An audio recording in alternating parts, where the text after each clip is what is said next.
The following video will show you how to build a model from your data. Recall that we have a set of data from a company that sells products in a number of regions. Each region is assigned one sales representative. A random sample of 25 regions has been taken and has produced our Cravens data. In the previous video, we have already identified and categorized your variables. We have also transferred our data into R and tested for multi-collinearity. We are now able to fit a model to our data. This video will show you how to do this. First, open your R script file from video 1 and run all the commands. This can be done as follows.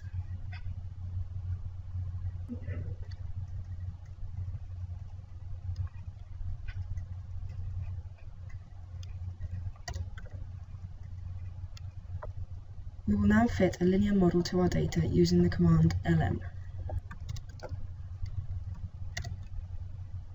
Notice the wavy line called tilde. This is used when fitting a model to show that sales depends on the other variables. Now we want to see a summary of our model as follows.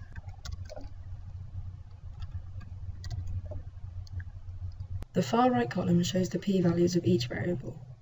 The p-value is the probability that you will make a type 1 error by rejecting the null hypothesis.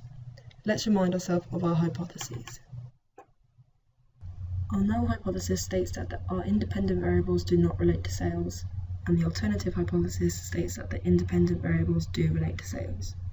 So, for example, the p-value for time is the estimated probability that time does not relate to sales, and if this is significant, we can reject our null hypothesis. The asterisks next to the p-values in our R output show how significant each p-value is, and there is a key for this beneath the table.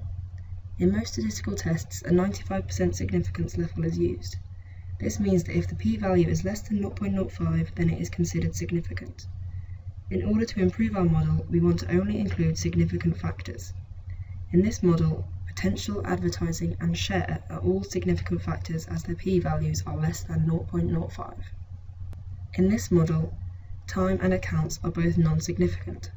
However, we have already found in video 1 that these two variables are highly correlated. Therefore, we should not consider a model that includes both of these factors. To decide which one of these variables to include, we want to know which one is more strongly correlated to the dependent variable sales, independent of the other variable.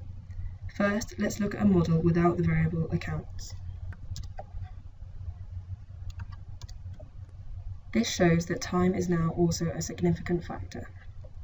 Now let's look at a model without the variable time.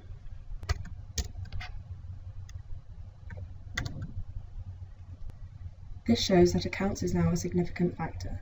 Therefore, it is clear that our final model should only include one of these variables. We shall fit our model including accounts and excluding time. This is because sales and accounts have a higher correlation, which is 0.75, than sales and time, whose correlation is 0.62. Our aim is to find the best possible model that includes only significant factors. We will achieve this by using the process of backward elimination. This procedure involves removing factors one at a time in order of least significance.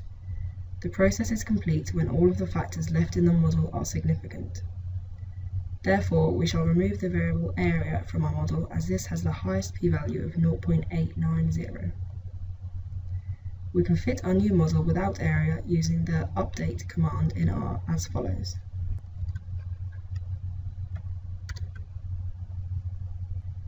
We now repeat this process. Rating has the highest p-value of 0.802, so this is the next variable to be removed.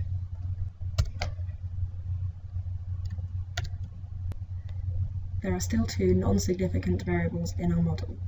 Work has the highest p-value of 0.362, so let's remove this factor.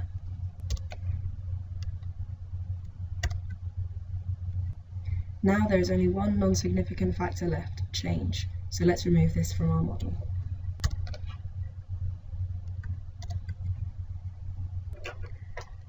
Now that all of the factors still in our model are significant predictors of sales, we can conclude that this is our final model. We can write the equation of our final model using the coefficients in the first column. This is written as follows. This concludes our model building. In this video, we have completed the following. We have fitted a linear model to our data. We then updated this model to include accounts and not time, based on our multicollinearity findings from video 1. Then, in order to produce a better model, we used the process of backward elimination to remove non-significant predictor variables. Finally, we used our final model to produce our final model equation. This is the end of the model building video.